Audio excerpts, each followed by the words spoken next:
El 26 de mayo de 1976, el paisaje de las sierras de Córdoba, símbolo histórico de paz y tranquilidad, se ve alterado por un mega operativo de las Fuerzas Armadas. Cientos de efectivos avanzan por el Valle de Punilla hacia el Hospital Colonia Santa María. Horas después, el lugar es intervenido por las Fuerzas Armadas y sus instalaciones, utilizadas como centro de detención y tortura. Desde el hospital, los militares pueden ejercer un control estratégico sobre muchas localidades del centro y el noroeste de la provincia y continuar con sus persecuciones. 35 años después, el Hospital Colonia Santa María en Punilla se erige como uno de los bastiones del terrorismo de Estado en el interior de la provincia de Córdoba.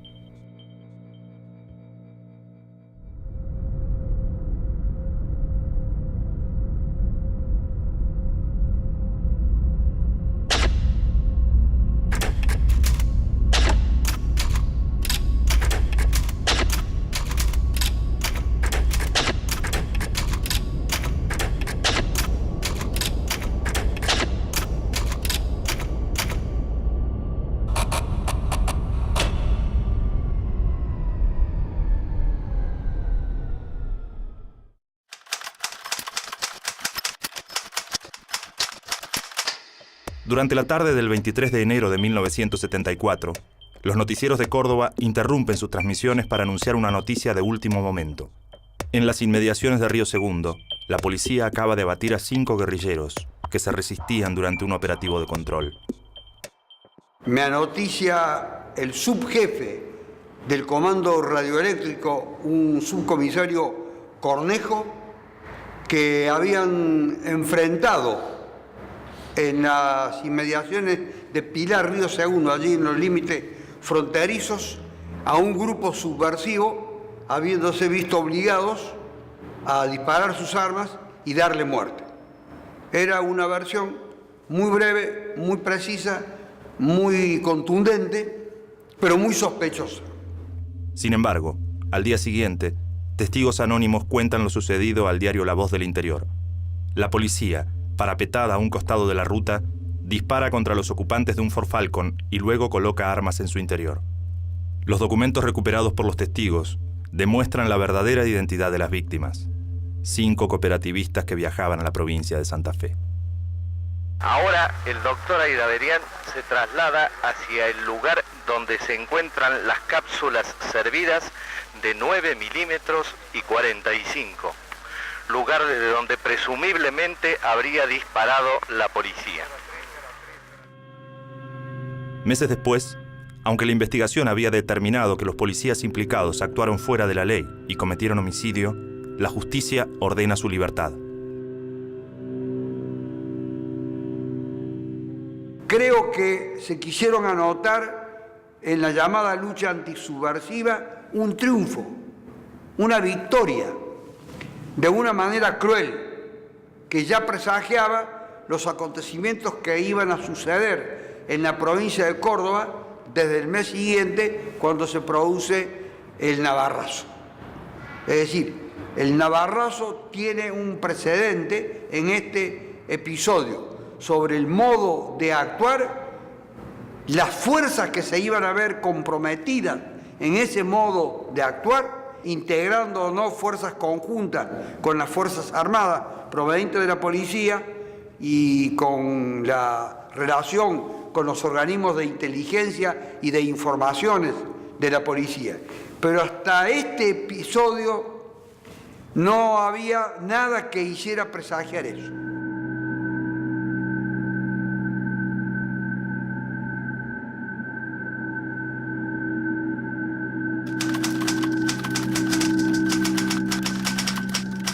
Al igual que en el resto del país, con el objetivo de combatir a las organizaciones revolucionarias, las fuerzas de seguridad dividen el interior de la provincia de Córdoba en áreas y subáreas. En una primera etapa, la policía cumple una función importante en las tareas represivas, encargándose de allanamientos, detenciones y tareas de inteligencia. Las comisarías locales forman el primer eslabón de una red que se centraliza en el Departamento de Informaciones de la ciudad de Córdoba y en el Tercer Cuerpo del Ejército. En este lugar, ubicado en las proximidades de la terminal de ómnibus de Villa María, se ha iniciado este operativo cuando son exactamente las 6 de la mañana. En estos momentos, un miembro de la Brigada de Investigaciones procede al allanamiento de una vivienda. Esto se está haciendo casa por casa.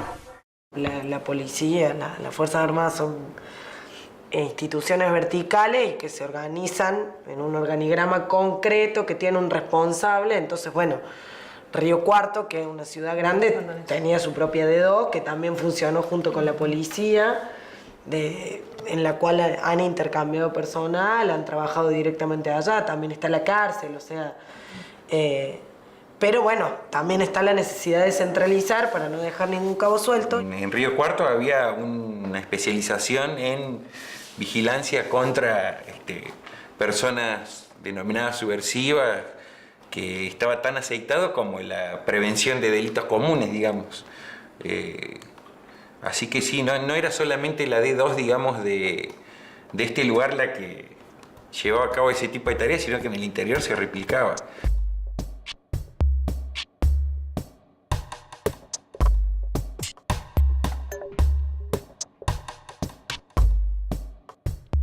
Desde mediados de 1974, varias comisarías y puestos camineros del interior provincial son utilizados por la policía como centros de detención clandestinos. Allí los detenidos políticos sufren torturas y asesinatos. La mayoría de los sobrevivientes son trasladados a las prisiones de Campo de la Ribera, La Perla y la Unidad Penitenciaria número 1. Algunas comisarías clave en el interior tendrían que reportar a la D2, por ejemplo, para actualizar la situación política, social, económica en el interior de la provincia. Se activan un determinado día diferentes detenciones en la ciudad de Cruz del Eje y por efectivo de Cruz del Eje, pero enseguida son todos trasladados a la D2 en cuestión de horas. Ahí se nota un poco toda esta trama que se desplegaba, ¿no? Hay otros casos, desaparecidos en San Francisco, desaparecidos en Cosquín, en los cuales la cuestión se cocina en el mismo lugar, ¿no? Porque también son disputas políticas muchas veces que son de la zona, ¿no? O sea, el policía que dice que el profesor es un subversivo. Estamos en el local frente de la CGT de San Francisco. Una multitud de gente en este momento. Estas consignas contra las Fuerzas Armadas, contra las fuerzas de represión.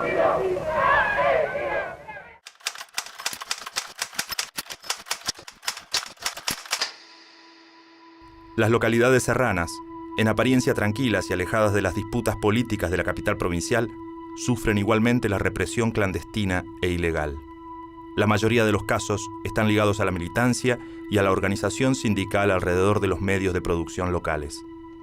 Desde finales de los años 60, funciona en la región de las Sierras Chicas, a 30 kilómetros de la ciudad de Córdoba, el frigorífico Mediterráneo.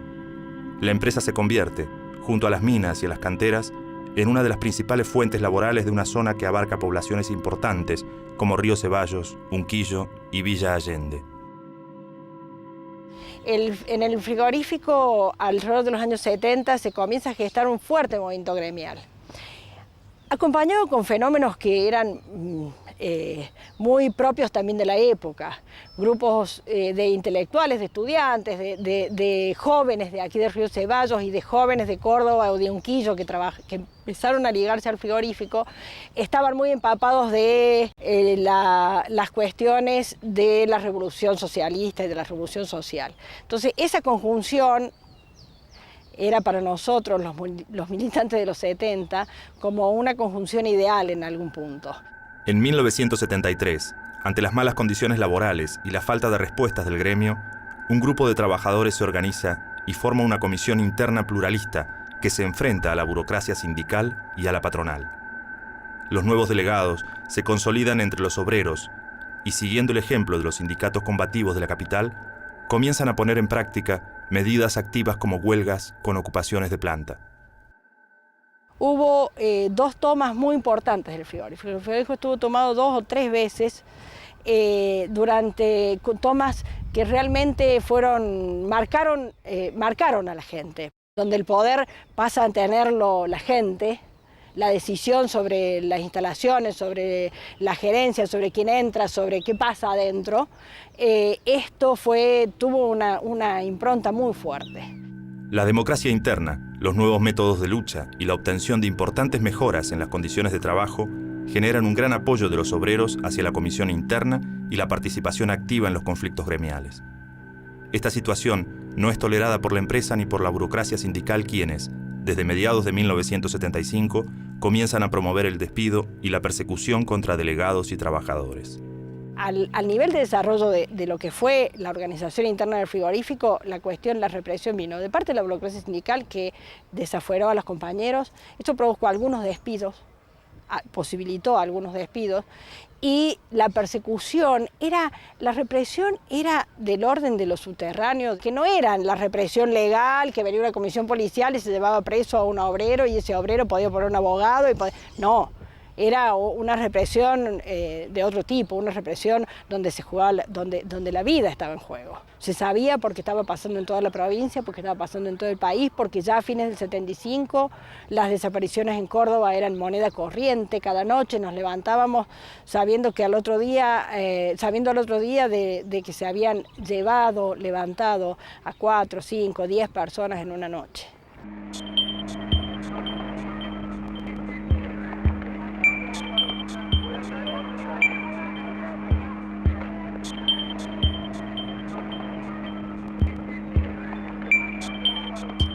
Entre los obreros, una mujer se destaca por el compromiso con sus compañeros, su carisma y sus ideales inquebrantables de justicia social. Rosario Aredes. Mi madre trabajaba en su momento lo que era el frigorífico Mediterráneos. Entró siendo una empleada. Las circunstancias, siendo una empleada de poste, las circunstancias la llevaron a ser elegida por la gente como delegada. El rol activo que tiene en el interior de la planta la convierte pronto en una de las delegadas más populares y en la cara visible de las luchas obreras de la zona. El 26 de marzo del 76 a las 5:10 de la mañana irrumpe la policía de Unquillo junto con militares. Ya cuando ellos entran a mí me pegan un culatazo en la cabeza que quedo desmayado hasta las 9 de la mañana. Pero entre eso yo escuchaba lo que le indagaban a ella, dónde están las cosas, que aparentemente le encuentran. Y si no le encontraba, ya está, de todos modos, por pensar diferente, la llevaron lo mismo, encontraron o no encontraron. Quedó sujeto a la ayuda de la gente, a la ayuda de los vecinos, que un poco también los vecinos estaban con temor de que se llevaron a la madre. No iba y golpeaba la puerta de alguien conocido, no, me comprometes. Y bueno, había gente que no tenía ese tipo de problemas. O sea que un poco que viví gracias a familias que no le importaba comprometerse por ser yo hijo de delegada.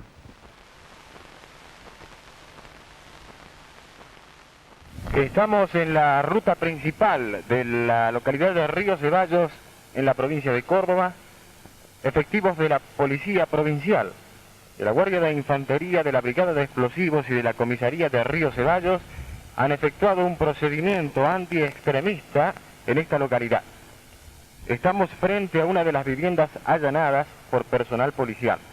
No terminó el 29 de marzo la represión del frigorífico, siguió en mayo, siguió en agosto, siguieron las desapariciones de gente ligada a la lucha del frigorífico hasta el año 77. La complicidad de la patronal y de la burocracia sindical son evidentes, porque el conocimiento del domicilio, por ejemplo, de cada uno de la gente que fueron a buscar, no podía salir de otro lado más que de los registros del frigorífico, por ejemplo.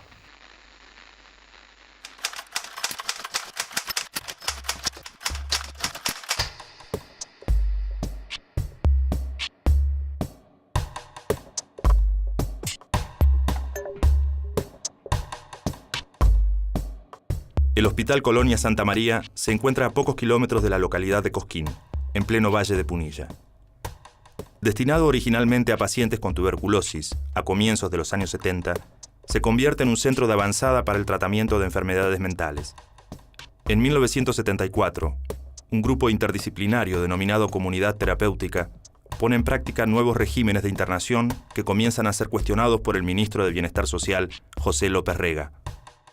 Nosotros comenzamos a gestar políticas de transformación a punto tal que creamos el primer pabellón de autocontrol con 48 enfermos mentales que se automanejaban.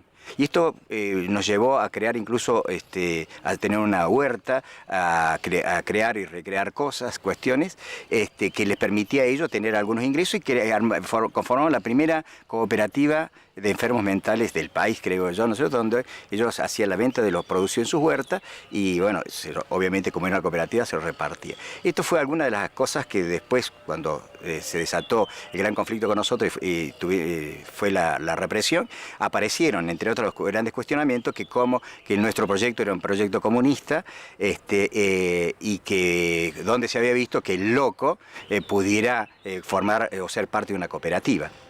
El personal del hospital, afiliado a la Asociación de Trabajadores del Estado, conforma una comisión gremial alineada a los sindicatos combativos cordobeses. Los delegados realizan importantes transformaciones en la organización sindical y se resisten a las políticas implementadas por la conducción del Ministerio de Bienestar Social. Nosotros recibíamos muchas presiones antes de la dictadura, propiamente dicha, ya recibíamos mucha presión para que permitiéramos que estos dos hospitales, el Hospital Domingo Funes, que está próximo a nosotros, y este Hospital Colonia, fueran conducidos por directores afines al lópezreguismo. Nosotros nos negábamos, resistíamos esta cuestión, y esto fue creando, creo yo, antecedentes para lo que vino después. Desde finales del año 73, la AAA realiza operativos en el interior provincial. Grupos parapoliciales se instalan en la ciudad de Cosquín y desde allí se movilizan por todo el valle de Punilla, sembrando el terror en la población serrana. Atentados con explosivos, asesinatos y desapariciones se suceden impunemente a su paso. A nosotros en el mes de noviembre, a fines de noviembre del 75, nos vuelan el local sindical aquí en Santa María de Punilla con una carga de trotil. Y el compañero secretario general, Carlos Carranza, ya habían intentado secuestrarlo en 2 oportunidades, también a Julio García. Para comienzos de 1976, el Comando Libertadores de América, integrado por policías y personal del ejército, se moviliza impunemente por todo el territorio provincial. En el Valle de Punilla, lleva adelante sucesos y desapariciones de militantes y delegados gremiales. Luego del golpe militar de marzo del 76, las Fuerzas Armadas se hacen cargo oficialmente de la represión. Y el 3 de abril llevan de Cosquín un grupo. Ese grupo nunca más se supo, son los desaparecidos que tenemos. El 8 de abril fue la otra tanda, y es donde lo llevan al compañero García, herido. En los primeros días de abril, nuestro compañero secretario de Finanzas, el compañero Julio García, es asaltado a su casa por los militares, incluso él es herido en esa circunstancia, y nosotros obviamente nos preocupó su suerte y paralizamos los 2 hospitales y comenzamos a exigir su aparición con vida. Esto nos llevó incluso hasta pedir a la Voz del Interior que nos permitiera hacer apareciera una nota nuestra donde pedíamos por él, porque nos parecía que si esto hacíamos, y nosotros en ese caso fuimos tan atrevidos que focalizamos en Menéndez, nada más y nada menos, la responsabilidad de la suerte de nuestro compañero. Esto creo que selló nuestra suerte, porque a los muy poquitos días vinieron y nos tomaron por asalto todo el hospital.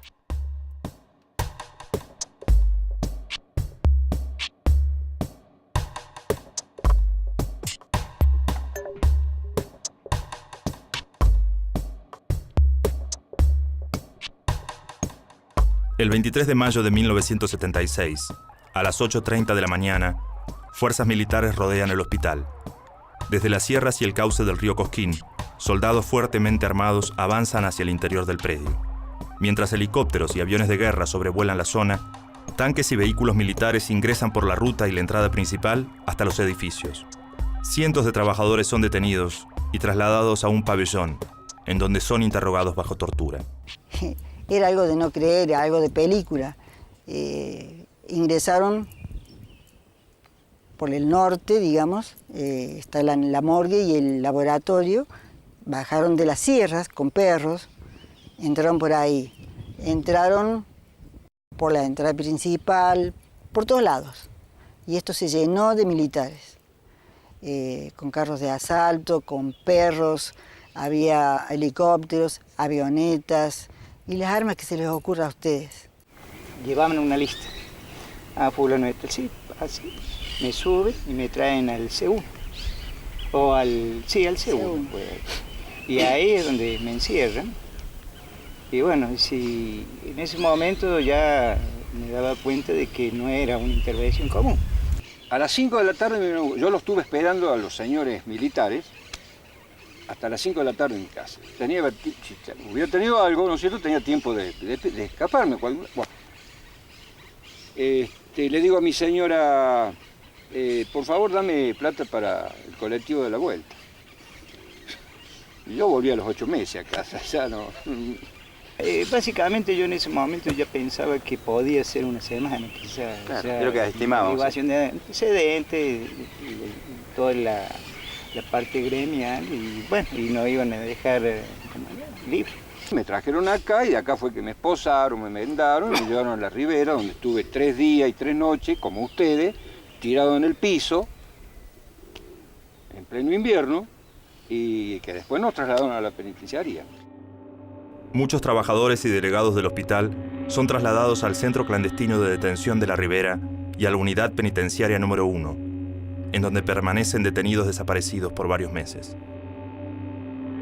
Luego del operativo militar, más de 280 empleados son declarados prescindibles y son cesanteados por ser afiliados a la Asociación de Trabajadores del Estado. Lo más traumático para mí estando adentro fue cuando llega el telegrama de prescindibilidad. Yo amaba mi trabajo. Claro, porque fue curioso, fue también tragicómico. Recibimos el telegrama de despido donde nos decían que si no nos presentábamos en 48 horas quedábamos despedidos, estábamos en la cárcel. Lo recibimos en la cárcel y nos decían que si en 48 horas no nos hacíamos cargo de la función, quedábamos despedidos. Comparto lo que dice Marta con respecto, ¿no es cierto?, al trauma psicológico, que significa que cuando estás detenido te llega la cesantía a la cárcel, ¿no es cierto? Y me hago cargo, ¿no es cierto?, y comprendo el dolor de los compañeros, porque esto lo recogí después. Todos los días el personal venía, los que no estaban presos seguían trabajando, pero tenían la orden de ir y ver en algún lugar de la administración un cartel. Si estaba en la lista, vuélvase a su casa, así nomás. Entonces, mucha gente, o casi todos vendrían, estaré o no estaré en la lista. Esto es muy grave, esto causa un daño psicológico, no solamente económico, un daño psicológico enorme, es una tortura. Vos no sabés cuándo te vas a quedar sin comer.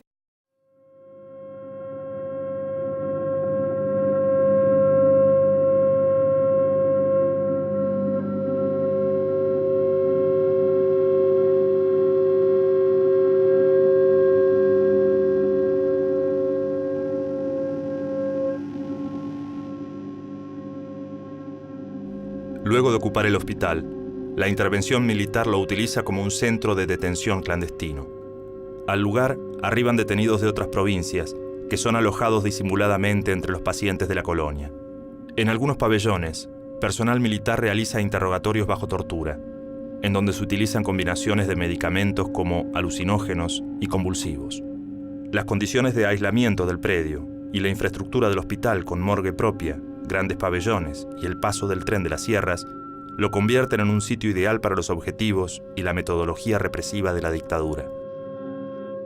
A mediados de junio llegan 3 colectivos de Buenos Aires, cargados con pacientes supuestamente.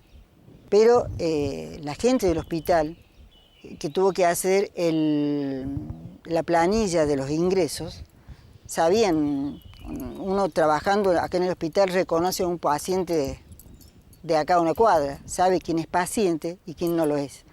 Entre esa gente, esos pacientes, venía gente joven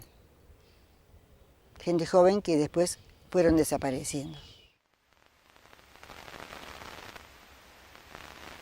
Más allá de lo dramático de aquel momento, de los meses que tuvimos desaparecidos, sin que nuestra familia, como decía Carlito, supiera de nosotros, ni nosotros saber de ellos, yo rescato una de las secuelas, ¿no? Estos más de 280 compañeros cesanteados, el miedo instalado en la sociedad, y además una cosa que ellos lo decían de alguna manera, y es que por muchos años, recién lo recordábamos, ¿no?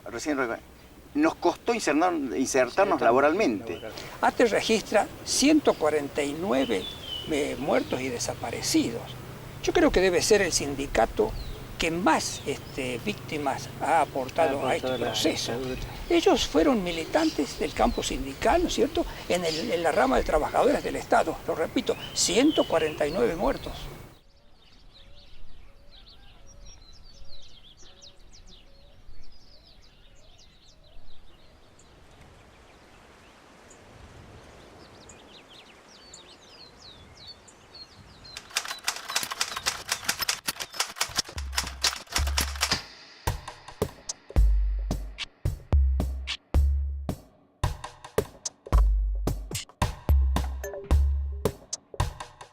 Yo trabajé de docente, de maestra, porque, bueno, la necesidad y la posibilidad era esa.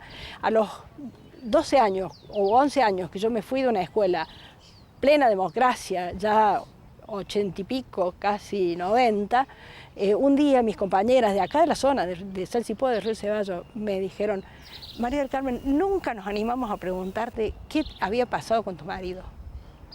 Y habíamos compartido años, y yo tampoco nunca había dicho nada, porque esto era peligroso, y esto era como que estaba así establecido. El silencio era como alguna garantía de seguridad. 30 años después del golpe militar, comienzan a salir a la luz las historias más olvidadas sobre el terrorismo de Estado, las ocurridas en el interior provincial. Poco a poco, los habitantes de las pequeñas localidades cordobesas dejan el miedo atrás y comienzan a reconstruir el pasado en busca de memoria, verdad y justicia.